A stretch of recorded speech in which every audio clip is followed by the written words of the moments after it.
What's up, everyone? I'm Carmelo with Gurney Becker and Bourne Real Estate. We're here today at 284 Hoyt Street on Buffalo's Upper West Side. If you're not familiar with where the West Side is in Buffalo, New York, we're about a half a mile from the Buffalo State College, half a mile from Albright Knox Art Gallery. The West Side is a little hamlet neighborhood that's seated with coffee shops and bakeries. It's very walkable, and we're adjacent to the Elmwood Village.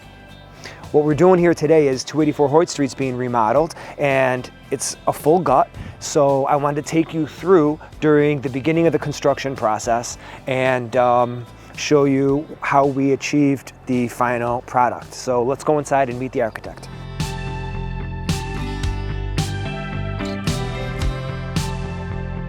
We're here with Douglas Klotzbach, the architect at 284 Hoyt.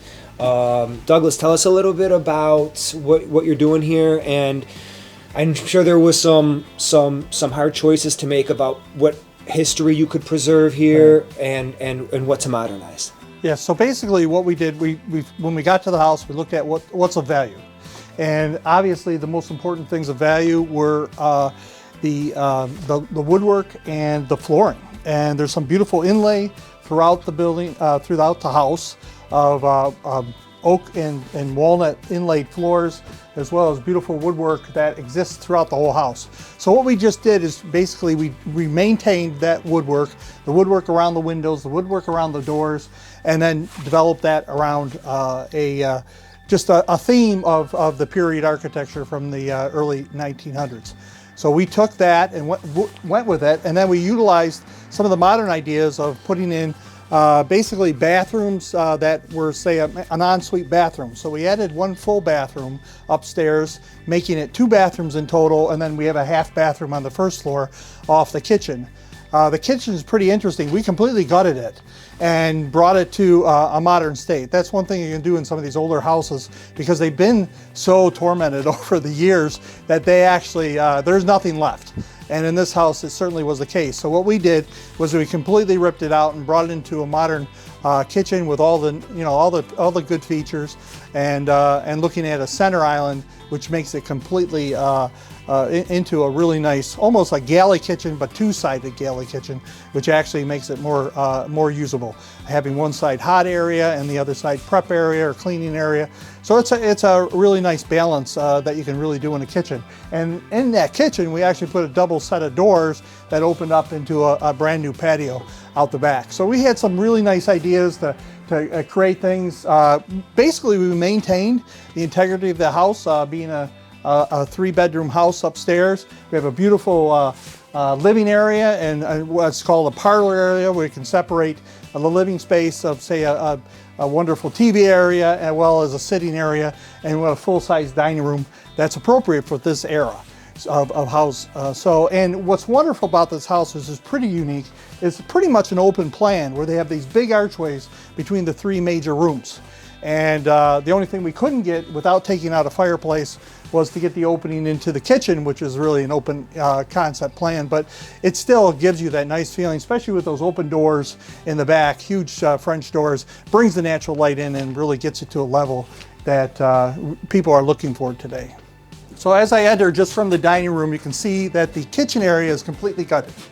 And what we're doing is replacing all code-worthy electrical, plumbing, and the HVAC to really renew this house to a point of where it's actually a brand new house. A lot of the drywall, we're maintaining some of the walls, but mostly we're taking all the old plaster lath out and putting in new insulation throughout the entire exterior of the house, as well as putting in new layers of drywall and making it a fresh house. So when you come into this house, you're going to think that this is a brand new house, which it really is almost a brand new house, except for its framing and structure, and which is in great shape.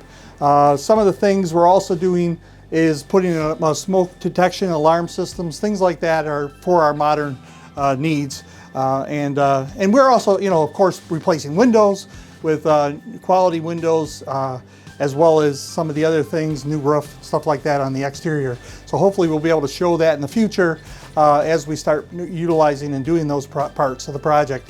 You'll be able to see it transform into a new home. Douglas, what are we doing out here? I see that the porch has been mostly rebuilt, but I also see that there's a really pretty historical decal. I see it's two-tier. So tell us a little bit about the exterior and the front porch. So what we're going to do is try to maintain the integrity of the house, but still take what you said about the inlay up on top and the pediment, is that's going to stay in place. And then reutilize some of the historical colors, but bring it a little bit more modern towards a gray and white idea, and utilize the architecture that's here. So what we're doing is we've rebuilt the porch, like we said, and put in new treated lumber to keep it a long time, as well as create a unique storage area in the front here with a rollaway door that allows the storage of shovels and snow blowers and whatever you might lawnmowers. Use as a shed. Right. Yeah. It's nice because normally these are just inaccessible wastes of space, and here you can actually, not only can you store things in it, but you can see that it looks like structurally it has a new foundation that was poured for the front porch. Yes. Yeah, and you have a clean pad down there. And we are going to be replacing the approach and everything for parking as well. Okay, so you have a parking pad here, yes, and of course a new tear-off roof. And we have some beautiful new railing we're going to be putting in with a vinyl and steel.